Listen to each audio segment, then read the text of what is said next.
Olá, eu sou Renato Ruas, consultor em apresentações.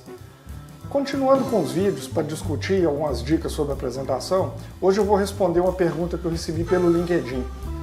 A Andresa Silva perguntou algumas coisas a respeito de uso de tabelas em slides. As perguntas são o seguinte: que tipo de fonte eu uso numa tabela? Qual o tamanho dessa fonte? E como é o melhor jeito de eu alinhar nomes e números em uma tabela?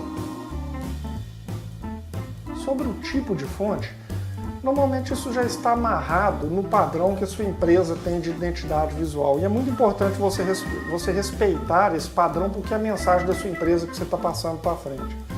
Agora, se não tem um padrão de identidade visual definido, a coisa fica um pouco mais complexa. Você tem uma infinidade de fontes à disposição e esse é um estudo profundo. Até por coincidência, eu estou até com um livro aqui agora sobre tipografia e seleção de fontes.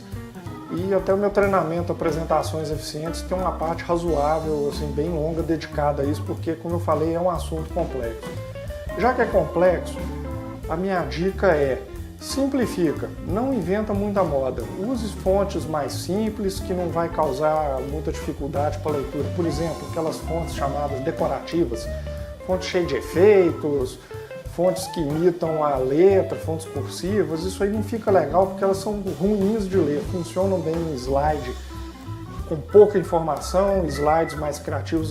Você tem uso para essas fontes, mas quando você vai tratar de números, uma discussão técnica, ela não funciona legal. Então simplifica, vai com uma fonte mais simples. Sobre o tamanho da fonte, vai depender muito de onde você vai fazer essa apresentação. Se você vai apresentar isso num auditório, grandes plateias, alguma coisa, você vai precisar sim usar uma fonte bem grande para ajudar quem está sentado lá no fundo. Então normalmente você vai ter que trabalhar aí com fontes no mínimo aí 28, 32 pontos ou maiores. Então tome esse cuidado para poder deixar legível. Se for possível, até faça um teste antes, onde você vai exibir. Agora, se você vai fazer numa reunião, numa sala pequena, poucas pessoas, o grupo vai estar ali próximo da tela, aí você já pode usar fontes menores e ter o mesmo resultado. Mas tome cuidado, nessas situações nós costumamos ter a tentação de aproveitar que dá para usar uma fonte menor e querer colocar numa tabela com todas as informações relativas àquele assunto. Isso não é legal, você pode acabar com uma tabela como essa que eu vou mostrar no exemplo, onde você coloca informação demais e o que acontece? Você é obrigado a usar uma fonte bem pequena para poder caber esse tanto de categoria que está sendo mostrado. A recomendação nesse caso é focar naquilo que é realmente relevante para aquela discussão. Então restringir o número de categorias que você vai mostrar, o número de colunas dessa tabela, para poder caber legal e não ficar com a fonte muito pequena. Se há outros números que complementam a informação, mas não são essenciais, você tem algumas alternativas.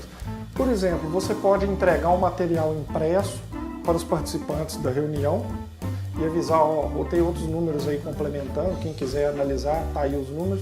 Ou você pode falar para a sua audiência que você vai disponibilizar esses números depois, enviando por e-mail ou colocando numa pasta de rede onde todo mundo tem acesso.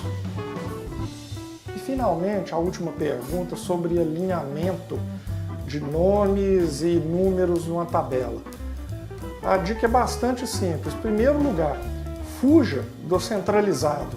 Quando você coloca as colunas tudo centralizado ao meio, isso não é legal, não fica visualmente agradável, como você pode ver nesse exemplo. Você vê que fica aí número desalinhado, não dá uma sensação muito boa. Isso aqui é uma dica bem simples para poder deixar bem mais profissional, bem mais elegante o seu slide.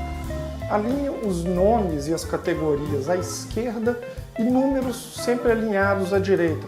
Dá uma olhada nesse exemplo, vê como é que fica bem mais legal apresentando desse jeito. Muito melhor assim, né? Então é isso. Se você gostou da dica, compartilhe o vídeo, dá uma curtida e assine o canal para continuar acompanhando essas dicas aqui. E qual que é a sua pergunta? Tem alguma dúvida? Só mandar. Manda pelo Facebook, comentando aqui no vídeo, pelo LinkedIn, e nós vamos discutir no próximo vídeo. Até o próximo. Obrigado!